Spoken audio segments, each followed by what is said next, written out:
30-minute layover.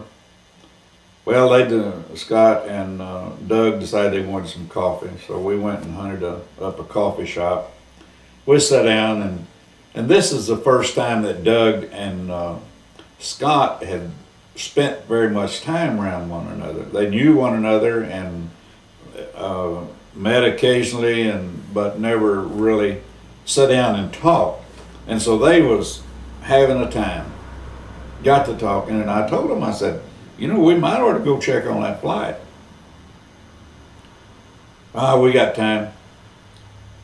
Well, after a couple of times of saying something, I decided, well, guys, I'm going to go check on it. I said, y'all can sit here and drink coffee if you want to, but I'm going to go check on it.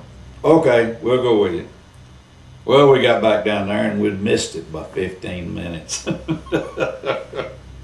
So we started checking on our options. I asked the guy, I said, what are our options getting to Sheridan? And he said, well, we got another flight in 10 minutes. I said, okay, we'll take it. Well, we only got one seat. We looked at one another and decided, well, we didn't want to break up, so, okay, what's the next option? They said, well, you can fly to Billings, Montana, and rent a car and drive back. So we said, well, how far is it? It's about 150 miles. Well, Scott and Doug, they decided that'd be great. Said, we'll get to see some country. So we had a car reserved at Sheridan. And so that presented a problem.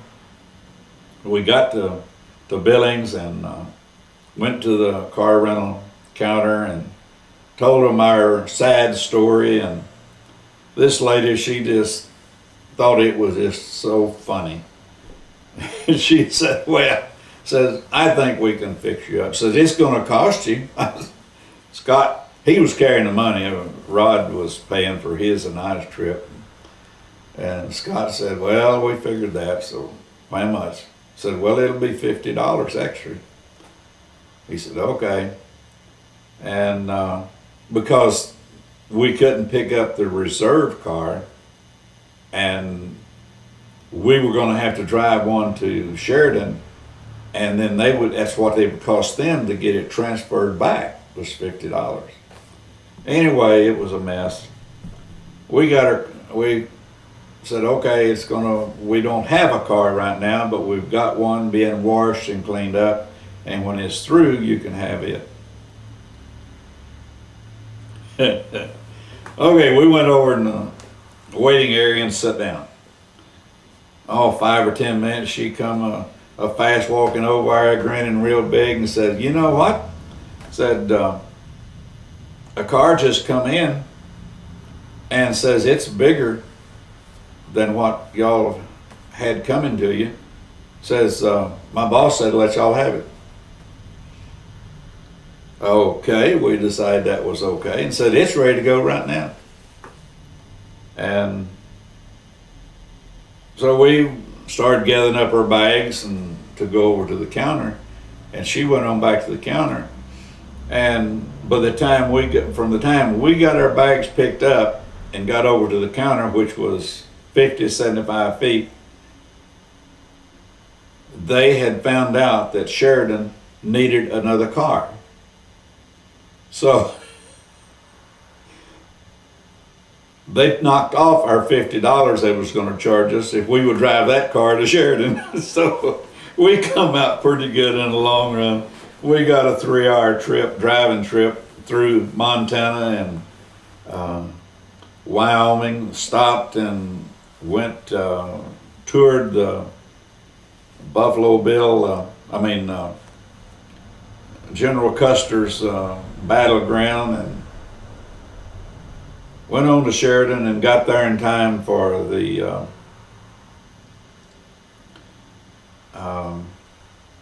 they have a reception on Thursday night before the trade show starts on Friday. And the Don King Museum and Saddle Shop hosts this reception. and they feed barbecue and all of the trimmings, and it's all free. So we got there in time for that. Got to meet Don King, spent a few minutes with him, and Doug had, I don't know how many times Doug had been out there, but Doug had been out there several times. In some trip out there, he had taken something and give to Don for the museum. And he said, Don just acted like it was a piece of candy. He was a kid, and I'd give him a piece of candy. He said he just really appreciated it. And he said, I can call out there for something, and he knows me. He knows who I am, and he said, by God, says, if you want to make points with him, just take him something to put in the museum, and says, you'll make points with him. So I had that bunch of pictures that I got out of the L. White shop, and one of them in it was of a rodeo arena out in the middle of the pasture. Didn't have no bleachers or nothing. It was kind of down in a bottom bowl like, and the people parked their automobiles and trucks around the arena on the side of the hill, and that was their bleachers. They sat in their truck and watched the rodeo. And on the tailgate of a pickup right in front of the camera had a 1943 license plates on it, and written on the back side of the photograph said Sheridan, Wyoming. So I thought that'd be good for Don's museum if he hadn't already got one. And at that time I was having these pictures. A lady was taking and putting them, scanning them into a computer and touching up anything that was, spots on them, or the ones that had signatures. She was bringing that back. They'd been written with an ink pen.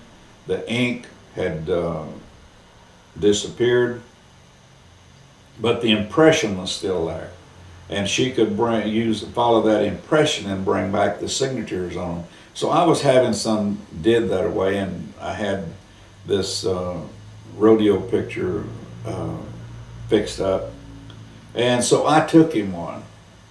And I also, with that same trip, I took 7 or 8, 10 pictures, different ones, for sale. And I give him that one, and he was looking through these others, and he bought 5, I think, different ones. I'm not sure whether he bought them for the museum or for himself, but he bought them, and he was really tickled over that one. And his daughter Jean, his daughter-in-law Jean is a curator for the museum, and she looked at it and she said, "Oh, that's the PK rodeo." She knew where it was and knew of it. I found out later that there is a PK guest range, and I guess that the PK rodeo was part of the guest range, part of their activity. But sure enough, I called out there for something later on, and Don knew who I was, and every time I've been back since then, he knows who I am.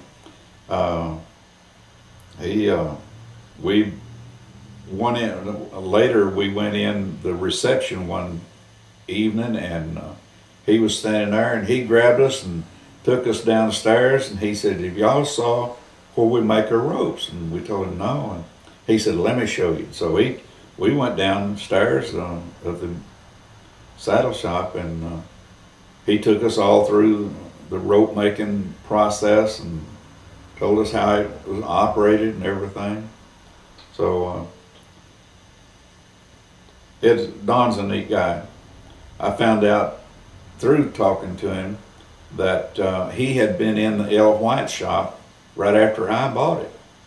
He went in and was talking to somebody, and he said they had just changed ownership. And I said, well, it only changed ownership one time, and that's when I bought it. He said, well, we almost met then, but it wasn't me that he was talking to, somebody down in the store probably.